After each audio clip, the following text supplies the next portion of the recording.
présente Stéphane Bory, chef de cuisine du restaurant Archibald à Issy-les-Moulineaux, et aujourd'hui nous allons faire ensemble des tomates séchées. Pour cette recette, nous avons besoin de tomates, d'ail, de thym, de laurier, de romarin, de l'huile d'olive ainsi que du sel et du poivre. La première étape consiste à peler les tomates, c'est-à-dire retirer la peau, et pour cela il nous faut retirer au préalable le pédoncule.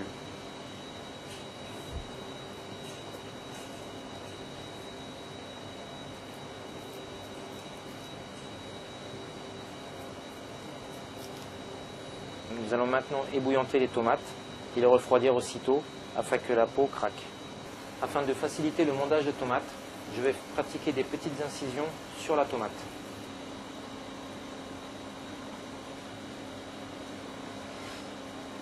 Maintenant, il ne reste plus qu'à ébouillanter les tomates une dizaine de secondes et de les refroidir aussitôt dans l'eau glacée.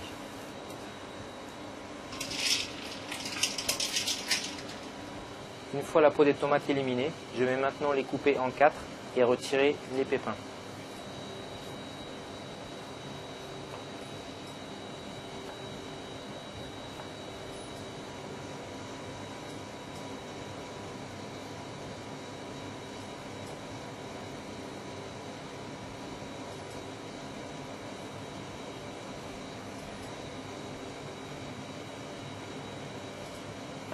Une fois les avoir découpées, je dispose les tomates sur une plaque allant au four.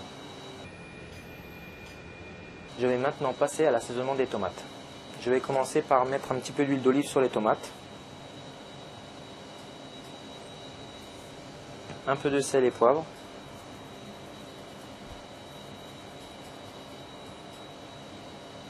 quelques herbes aromatiques, romarin, du thym, du laurier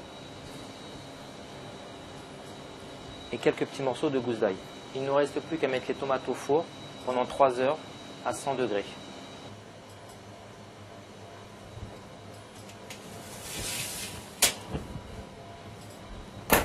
Les tomates sont enfin prêtes. Vous pouvez les déguster chaudes à la sortie du four ou également les stocker au frigo avec un petit peu d'huile d'olive pour les conserver. Voilà, vous savez maintenant comment faire des tomates séchées. Vous pouvez les utiliser en salade ou pour accompagner un poisson.